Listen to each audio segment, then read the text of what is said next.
अस्सलामुअलैकुम। मैं हूं डॉक्टर नज़ीर, आपका हेल्थ और वेलनेस कोच। इंशाअल्लाह आज हम बात करेंगे गैस्ट्राइटिस यानी तहज़ीबियत के बारे में। हो उसके ये सिम्टम्स होते हैं कि सीने में जलन होना, मादे के अंदर जलन होना यानी स्टमक के अंदर जलन होना, इसके साथ साथ खट्टे डकार निकलना, पेट फुल आना, ये सब गैस्ट्राइटिस के सिम्टम्स होते हैं।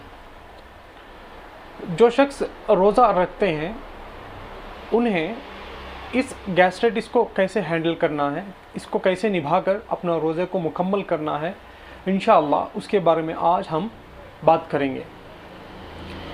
जो शख्स गैस्ट्राइटिस से रहते हैं आम तौर पे उनको गैस्ट्राइटिस क्यों होती है? गैस्ट्राइटिस इसी वजह से होती है कि कभी स्टमक का लाइनिंग में इरिटेशन होता है, यानी मादे का जो अंदर का लाइनिंग रहता है उसके अंदर इरिटेशन रहता है। इसकी वजह ये होती है कि हाइड्रोक्लोरिक एसिड जो हमारे पेट के अंदर प्रोड्यूस होती है, उसका काम ये होता है कि जो भी खाना है, जो भी फूड ग़िज़ा पेट के अंदर है, उसको डाइजेस्ट करने का काम या पाचन करने का काम हाइड्रोक्लोरिक एसिड का होता है। जब पेट खाली है, ऐसे वक्त में भूख लग रही हो और आप कुछ नहीं खाओ, इस वक्त में हाइड्रोक्लोरिक एसिड जो अंदर का लाइनिंग रहता है, मादी का जो लाइनिंग रहता है, उसको डैमेज कर देता है। इसको हम गैस्ट्राइटिस कहते हैं। और ये गैस्ट्राइटिस के जो सिम्टम्स हैं वो कई और इश्यूज से भी रिलेटेड होते हैं और बीमारियों से भी रिलेटेड होते हैं। जैसे कि किसी को पित्ते के अंदर पत्थर हो, उसकी वजह से भी गैस्ट्राइटिस हो सकता है, और उसकी वजह से GERD बोलते हैं, गर्ड बोलते हैं, गैस्ट्रो ईसोफेजियल रिफ्लेक्स सिंड्रोम, ऐसा कुछ बीमारी है, इसमें भी गैस्ट्राइटिस के सिम्टम्स दिखाई देते हैं। और इसके अलावा गैस्ट्राइटिस बहुत बढ़ जाती है तो वो पेप्टिक अल्सर को लीड करती है। तो ऐसे मौके में भी गैस्ट्राइटिस के सिम्टम्स रहते हैं, जैसे कि सीने में जलन होना, उसके साथ मादे के अंदर जलन होना यानी स्टमक या पेट के अंदर जलन होना, पेट फूलना, उल्टी आने के जैसे लगना, सर में दर्द आना, ये सब गैस्ट्राइटिस के सिम्टम्स होते हैं, गैस्ट्राइटिस के जो है वो लक्षण होते हैं।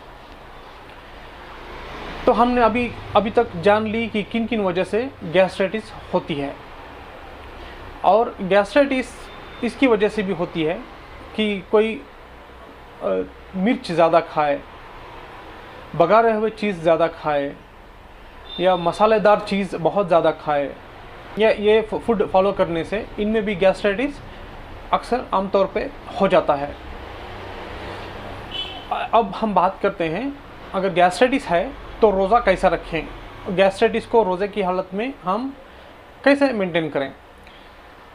तो इसका सबसे आसान तरीका यह है कि आपको अपने खाने के अंदर थोड़े बहुत चेंजेस करने पड़ेंगे। जैसे कि तेल से बघारे हुए चीज़ ज़्यादा नहीं खाना चाहिए, और जो फ्राई किए हुए चीज़ों को भी ज़्यादा नहीं खाना चाहिए।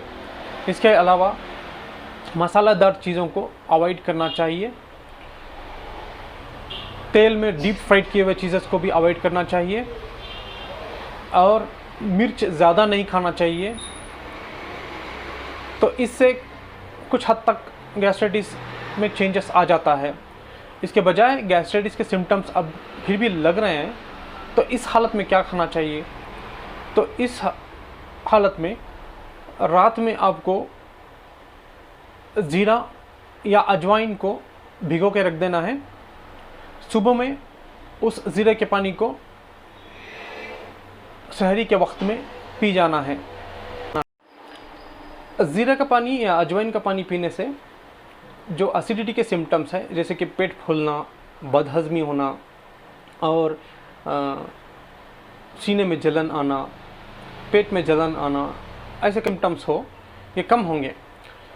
इसके साथ साथ आप दूसरा क्या कर सकते हैं, आपको अदरक वाली चाय इसको पीने से भी, अदरक वाली चाय पीने से भी आपका गैस्ट्राइटिस थोड़ा बहुत तक कंट्रोल रहेगा। इसके बावजूद आपको दही लेना चाहिए, सहरी में दूध का इस्तेमाल करना चाहिए। फ्राइड फूड हो उसको अवॉइड कीजिए। और इसके बावजूद आप फ्रूट्स ले सकते हैं। फ्रूट से भी आपका गैस्ट्राइटिस काफ़ी हद तक कंट्रोल में रहता है। पानी ज़्यादा पिया कीजिए और लेमन वाटर पी सकते हैं। लेमन वाटर भी आपको राहत देगा। तो नींबू वाला पानी भी आप ले सकते हैं। इसके बावजूद जब इफ्तारी का वक्त हो जाए तो आप अपने इफ्तारी के वक्त में कोई भी तेल भरा चीज़ नहीं लेना चाहिए, फ्राइड फूड नहीं खाना चाहिए और मसालेदार चीज़ों को भी अवॉइड करना चाहिए काफ़ी हद तक। और आपको वेजिटेबल्स ले सकते हैं, राइस भी ले सकते हैं। जो भी मसाले हैं उनको काफ़ी हद तक अवॉइड कर दीजिए।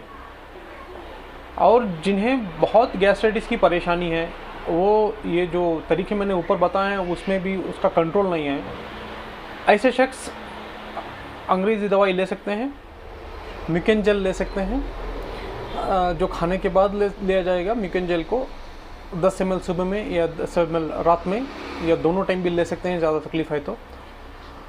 और इसके बजाय मार्केट में गैसेक्स जेल भी अवेलेबल मिलता है।